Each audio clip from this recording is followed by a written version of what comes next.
탐사보도 전문 기자 김경래 최강 시사.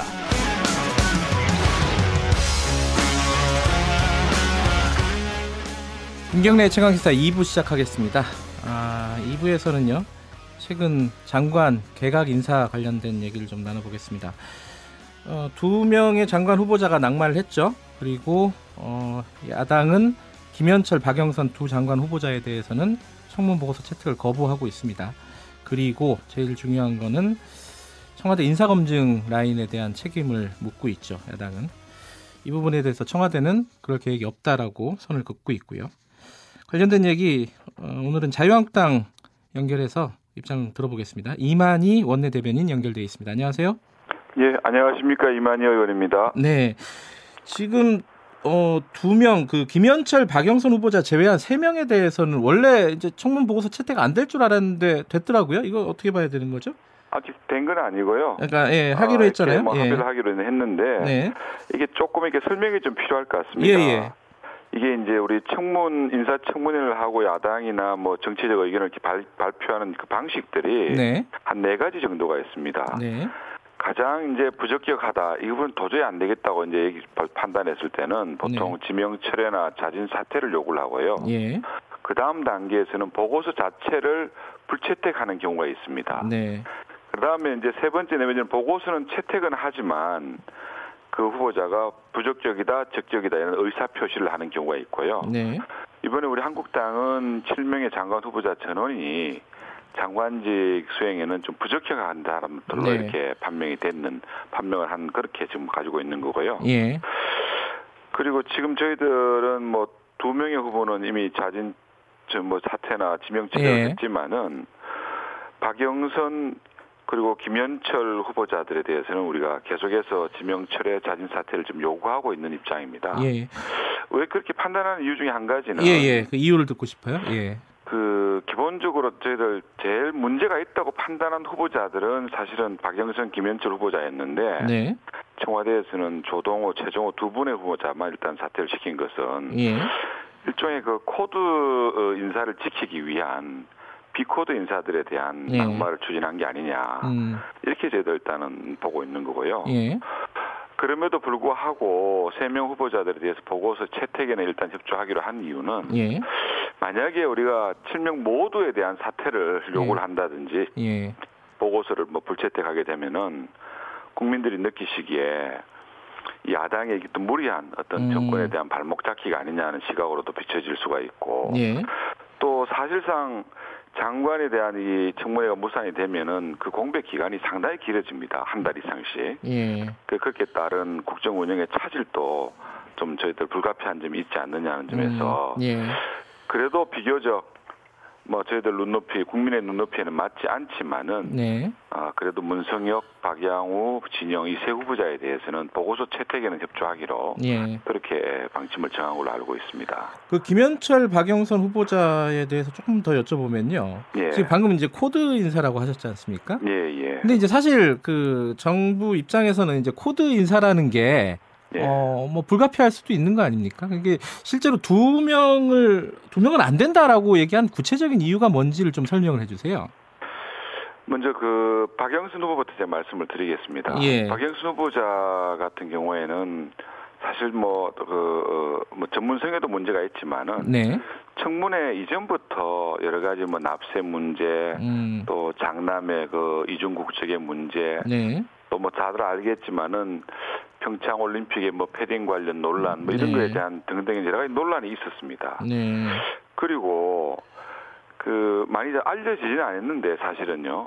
청문회 과정에서 우리 당의 윤한홍 의원께서 후보자에게 상당한 특혜 진료를 받은 그런 의혹도 제기를 하셨고 어제 청문회장 어제 같은 경우는 우리 곽대원 의원께서 사실은 연희동 후보자의 자택에 대한 리모델링 관련한 여러 가지 의혹도 제기를 하셨지만은 사실 이 모든 의혹들에 대해서 전혀 반응이 없거나 해명이나 소명이 없다는 거죠. 또 한 가지는 자료 미제출권에 대해서 얘기를 꼭 좀 드리고 싶습니다.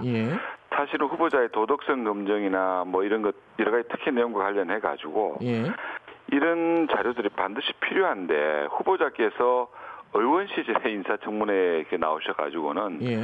사실상 자료를 미제출하는 후보자들에 대해 가지고는 아주 강하게 질타하셨다는 건 잘 아실 겁니다. 네. 근데 본인에 대해서는 정작 이게 뭐 사생활이다, 뭐 성희롱이다, 뭐 이런 쪽에 이제 논점도 이렇게 많이 흐리시고 또 한 가지는 청문회와는 아무 상관도 없었던 그 김학의 전 장관 실의 문제에 예. 대한 발언 같은 걸 통해서 정말 청문회 자체를 좀 정치적으로 이용하시는 아주 위선적인 어떤 그런 태도를 보이신 거에 대해서는 예. 저희들은 받아들일 수 없는 그런 입장으로 보이고요. 예, 일단 그건 알고 그 김현철 후보 후보자 같은 경우에는 뭐 잘 아시지 않습니까? 시정 잡배와 같은 그 SNS 막말 같은 것들. 네. 거기에다가 심각한 북한 편향적인 그 의식이 드러난 것. 예를 들어서 그렇습니다. 박광자 씨 2008년도에 있었던 금강산 관광을 겪어야 될 통과 의뢰로 판단하신다든지 우리가 다 알고 있는 판문점 도끼 만행 사건을 어떻게 표현하시냐면은 판문점 나무 자르기 사건이라고 이렇게 표현하세요. 이런 분이 대한민국의 통일부 장관으로서는 제대로 맞지 않다고 저는 판단하는 거죠. 알겠습니다. 오히려 예. 뭐 북한 대변인 같은 그런 역할 아니겠습니까? 예, 그 박영선 후보나 김현철 후보 관련된 논란은 인사청문회 때 많이 얘기가 됐으니까 여기까지 하고요. 그 지금 인사 라인에 대한 문책 관련돼서요. 민주당 서른 의원 같은 경우는 이런 얘기를 했어요. 이게 청문회 할 때마다 이런 식으로 인사수석, 뭐 민정수석 가르라 그러면 지금 수십 명 갈았다. 이게 이럴 때마다 이렇게 요구하는 게 타당하냐 이렇게 얘기했는데 어떻게 생각하십니까? 저는 동의할 수 없습니다. 예. 왜 그러냐면은 국회에서 인사청문회는 사실은 그 후보자의 도덕성이나 전문성을 검증해서 한다는 국민을 대신하는 자리 아니겠습니까? 네. 그런 자리에서 당초에 또 이 청문회 앞두고 뭐라고 했습니까? 후보자들에 대한 각종 의혹은 대부분 다 체크된 거다. 네. 이렇게까지 말씀을 하셨어요. 네. 그런데 이런 부분에 대해 가지고 이 검증 부실 의혹 같은 문제에 대해 가지고 아무도 책임지는 사람이 없다. 또 이번 사안이 인사청문회 할 때마다 사실은 벌어지는 사항들이에요. 네. 그동안에 10여 명의 차관급 이상, 7명 이상의 후보자가 낙마도 했고 네. 보고서 채택 없이 이미 임명된 사람들이 장관급 인사들이 뭐 거의 8명에 이르고 있지 않습니까? 네. 그 이번에는 어떻게 보면 인사 참사락할 수 있을 정도의 얘기들이 나오는데 이 부분에 대해서 아무도 책임지는 사람이 없다? 그럼 뭐 어떤 데 책임을 져야 되는 겁니까? 이번에 그리고 지난번 진행자께서 잘 아시겠지만은 지금 여당이나 뭐 이런 쪽에서는 김학의 전 차관 관련해 가지고 6년 전에 있었던 우리 당의 곽상도 의원의 검증 부실 의혹 이런 문제에 대해서도 문제 제기를 하고 수사도 하시겠다 하시는데 이거는 자기들의 문제에 대해서는 뭐 아무 문제가 없다면 이 정권이 도대체 뭐 어떤 식으로 이렇게 저걸 해야 되는 겁니까? 이해를 해야 되는 겁니까? 전형적인 내로는 안 버리고 이런 이중적인 태도에 대해서는 아마 국민들께서도 이해하시기 어려울 거라고 저는 생각을 합니다. 지금 분위기로 봐서는요, 임명을 강행할 가능성도 있는 것 같아요. 만약에 임명이 강행되면은 그 두 후보자에 대해서 자유한국당은 어떤 대응을 하실 계획이십니까? 정말 저는 우리 대통령님께서 정말 그런 선택을 하지 마시고 정말 국민과 국회의 목소리를 좀 경청을 해주셨으면 좋겠습니다. 꼭 그분 아니시더라도 더 잘할 수 있으시고 국민적 공감을 받을 수 있는 인사들이 저는 많이 있다고 생각하거든요. 좀 더 인재의 풀을 넓히셔가지고 꼭 그런 사태가 오지 않기를 저는 소망하고 있습니다. 그러니까 임명 강행했을 경우에 구체적으로 어떻게 하겠다라는 건 아직 계획을 세운 건 아니네요. 그렇죠. 그렇다고 보셔야 됩니다. 근데 이게 사실은 아까 말씀하셨잖아요. 인사청문회 때마다 벌어지는 일이다. 이게 인사검증 시스템에 문제가 있다라는 얘기는 뭐 옛날부터 있었고 이번에도 많이 나오고 있는데 이거 어떻게 바꿔야 된다고 생각하십니까?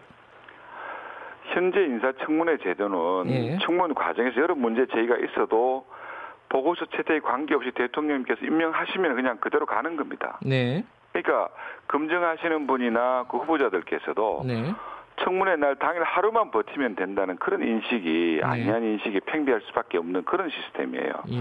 제대로 된 인사 검증 또 거기에 대한 어떤 국민의 의사를 반영하기 위해서는 만약에 보고서 채택이 되지 않으면은 임명할 수 없는 그런 강행 규정을 두는 것이 청문회에 실질적인 어떤 실효성을 확보할 수 있는 그런 제도적 장치가 아닌가 생각하고 있어요. 일단 인사청문회의 실효성을 좀 제고하는 방향으로 개선해야겠다라는 생각을 갖고 계시는 거네요. 뭐 그런 부분에 대해서는 아마 여기 국회에 계시는 분들은 대부분 다 아마 동의를 하실 걸로 저는 생각을 하고 있습니다. 예. 알겠습니다. 그 인사청문회 관련해서는 여기까지 얘기하고요. 지금 이 얘기가 궁금해요. 그 한국당이 김학의 전 차관에 관련해가지고 특검법을 발의하셨어요. 어제 제출했습니다. 이게 사실 그 전에는 드루킹하고 다 같이 가야 된다라고 했는데 입장이 좀 바뀐 건가요? 어떻습니까? 조금 진행되는 과정에서 바뀐 것도 있다 이렇게 볼 수도 있겠지만은 기본적으로 말씀드리면은 우리 자유한국당은 김학의 사건과 관련해 가지고는 반드시 모든 진실이 명명백백하게 밝혀져야 한다는 입장입니다. 근데 우리가 특검을 제출한 이유 중에 한 가지는 우리 진행자님께나 국민들께도 잘 아시지만은 기본적으로 김학의 전 차관에 대한 무혐의 처분을 한 기관이 어디입니까? 검찰 아니겠습니까? 검찰이죠. 그동안의 피해자 진술이나 뭐 동영상 같은 명백한 증거에도 불구하고 이거를 검찰에서 무혐의 처분을 했단 말이죠. 그런데 그 기관에서 또 세 번째로 셀프 수사한다. 거기에 어떤 결과가 나오더라도 국민들께서 아마 공감하시기는 좀 어렵지 않겠나 생각을 하고요. 만약에 그렇다면은 차라리 이 진상 확인을 위해서는 좀 더 객관적이고 또 공정성을 확보할 수 있는 특검이 오히려 더 유용할 수 있다는 차원에서 특검 법안을 발의하게 된 겁니다. 더불어민주당도요. 이 사건이 새로 불거진 초기에는 특검 얘기를 했었어요. 저도 그렇게 기억하고 있습니다. 근데 지금은 안 하고 있고요. 이 지금 자유한국당이 특검에 대해서 얘기하는 것은 지금 수사를 좀 혼선을 주지 않겠냐라는 우려들이 더불어민주당에 있더라고요. 이건 어떻게 봐야 될까요, 지금?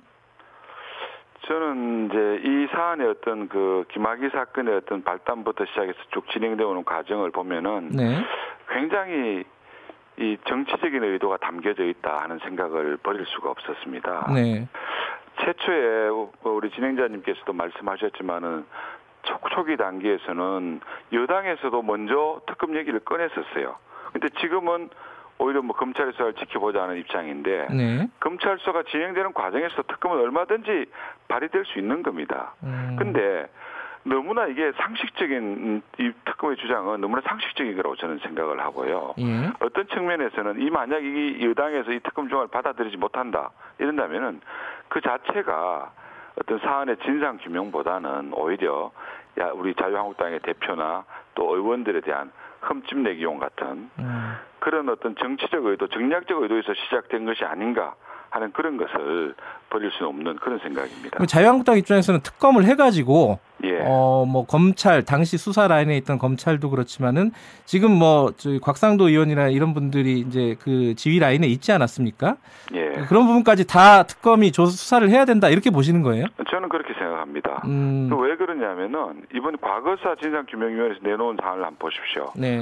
그쪽에서는 모든 국민들이 궁금해하시는 거는 과연 원주에서 있었던 그 별장에서 어떤 범죄 행위가 있었는가, 누가 관여되고 누가 출입을 했고 어떤 일이 벌어졌는가에 대한 진상 규명이 있었고 2013년도 3월 이후에 사건과 관련된 이 검찰의 처분 과정을 경찰과 검찰의 수사와 처분 과정을 지켜보면서 누가 도대체 여기에 대해서 조직적으로 수사를 방해하고 축소 은폐에 관여했는가 이런 것들을 밝히는 것이 더 저는 중요하다고 생각이 드는데 보면은 좀 얼토당토하는 건 아니지만은 어쨌든 뇌물이라든지 아니면은 사전 검증 문제에다가 진상규명위원회에서 포커스를 맞춰서 수사 권고를 했더라고요.